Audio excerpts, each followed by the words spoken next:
అంటే ఎంత వెటకారం అయిపోయిందనంటే, నువ్వు రాజకీయ నాయకుడివి, నువ్వు మాటిచ్చావు, అన్నీ తెలిసి నువ్వు మాటిచ్చావు. మాటిచ్చి నిన్ను ప్రశ్నిస్తే సంపద ఎలా సృష్టించాలో నాకు తెలియదు, నువ్వు నా చెవిలో చెప్తే నేను తెలుసుకుంటాను, నువ్వు సంపద నేను సృష్టించిన తర్వాత నీకు ఇస్తాను అంటున్నాడు. ఎక్కడ ఎంత వెటకారంగా ప్రజలతో జీవితాలతో ఆడుకుంటా ఉన్నాడు ఈ మనిషి. చీటింగ్లో పిహెచ్డి తీసుకున్న ఈ వ్యక్తి ఆయన నటన అన్నది ఏ స్థాయిలో ఉంటుందనంటే,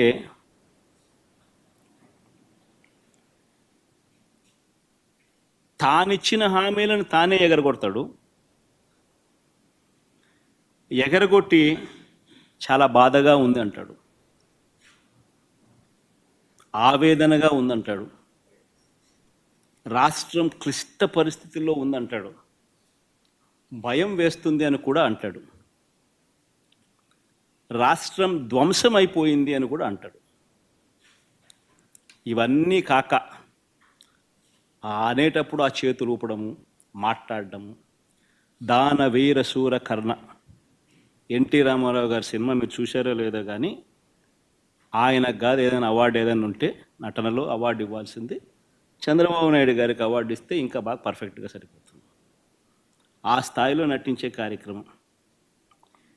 నేను ఇవన్నీ చెప్పా ఎన్నికలప్పుడు, ఇలానే జరుగుతుంది అని చెప్పా. చంద్రబాబు నాయుడు గారిని నమ్మడం అంటే చంద్రముఖిని నిద్ర లేపడమే అని చెప్పా. చంద్రబాబు నాయుడిని నమ్మడం అంటే పులి నోట్లో తల పెట్టడమే అయ్యా అని మొత్తుకున్నా. చెప్పా నేను ఇవన్నీ. నేను చెప్పినప్పటికీ కూడా పొరపాటున ప్రజలు పొరపాటు పడ్డారు. ఈరోజు చంద్రబాబు నాయుడు గారి మోసాలను, చంద్రముఖిని మళ్ళీ నిద్రలేపి ప్రజలందరూ కూడా బాధపడే కార్యక్రమం జరుగుతూ ఉంది.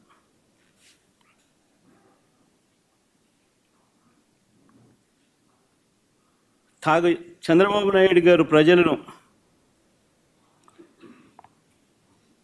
వంచే కార్యక్రమం ఏదైతే ఉందో, మోసం చేసే కార్యక్రమం ఏదైతే ఉందో, అది స్లోగా ఒక పద్ధతి ప్రకారం స్లోగా పాయిజన్ ఎక్కిస్తుంటాడు.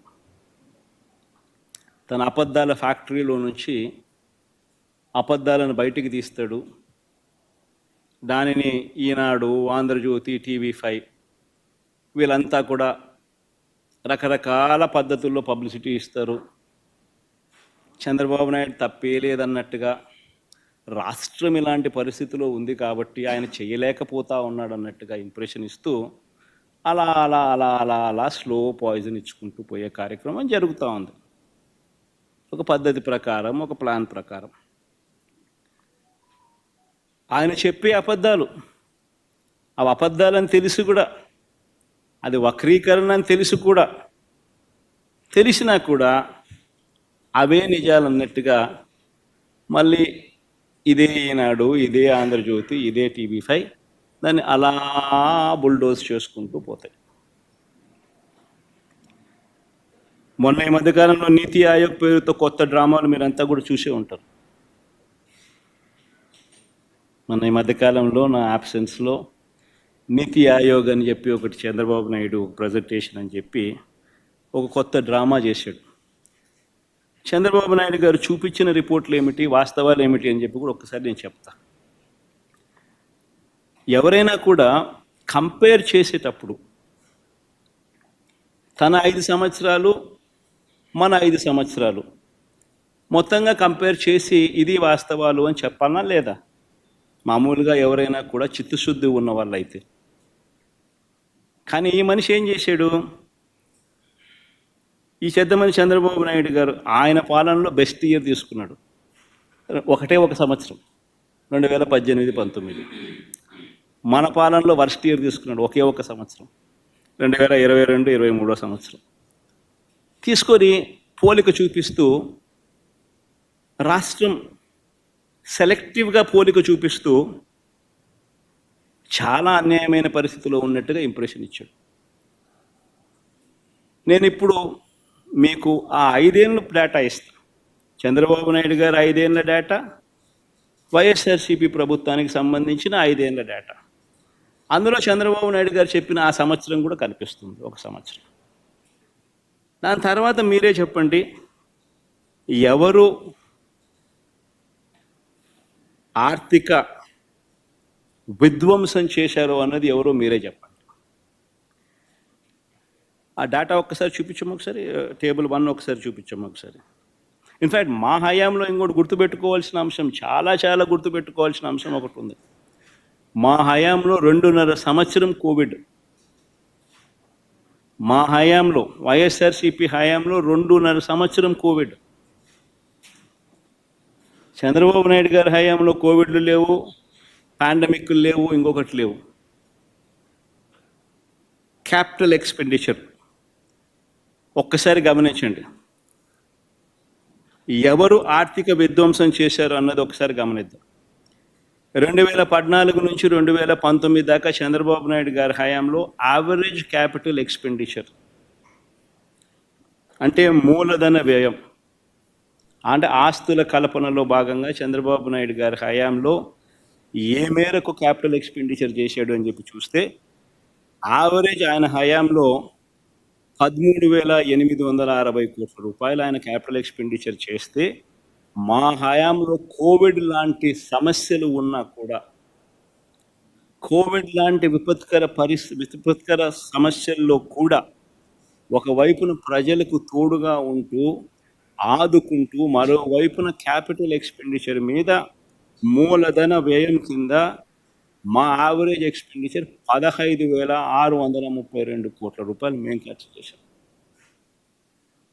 అంటే ఎవరి హయాంలో ఆర్థిక విధ్వంసం జరిగింది అని నేను అడుగుతా ఉన్నాను. ఇది కాగ్ రిపోర్ట్.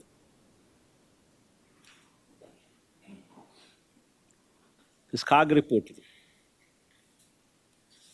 ఇదే పెద్ద మనిషి చంద్రబాబు నాయుడు గారు టేబుల్ 2 కూడా చూపించాము.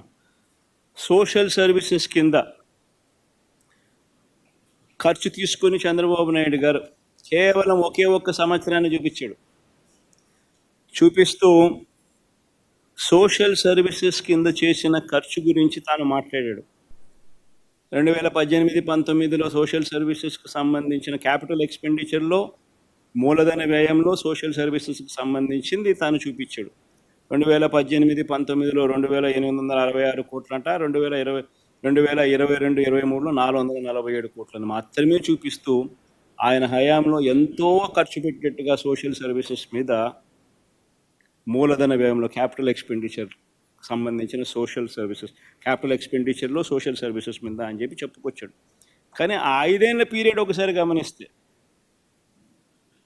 చంద్రబాబు నాయుడు గారు 2,437 కోట్ల రూపాయలు ఖర్చు చేస్తే క్యాపిటల్ ఎక్స్పెండిచర్లో సోషల్ సర్వీసెస్ మీద, వైఎస్ఆర్సీపీ హయాంలో దానికి రెట్టింపు 5,224 కోట్ల రూపాయలు వైఎస్ఆర్సీపీ హయాంలో క్యాపిటల్ ఎక్స్పెండిచర్లో సోషల్ సర్వీసెస్కి సంబంధించిన ఖర్చు జరిగింది.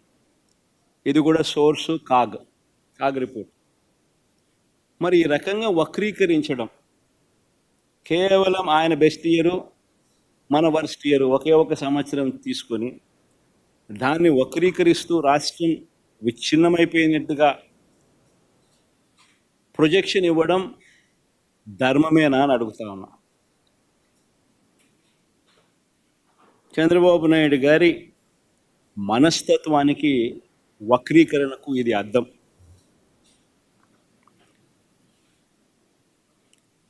ఏ రకంగా కూడా చూసుకున్నా కూడా మా ప్రభుత్వం అన్ని రకాలుగా రాష్ట్రం ముందడుగులో పెట్టాం.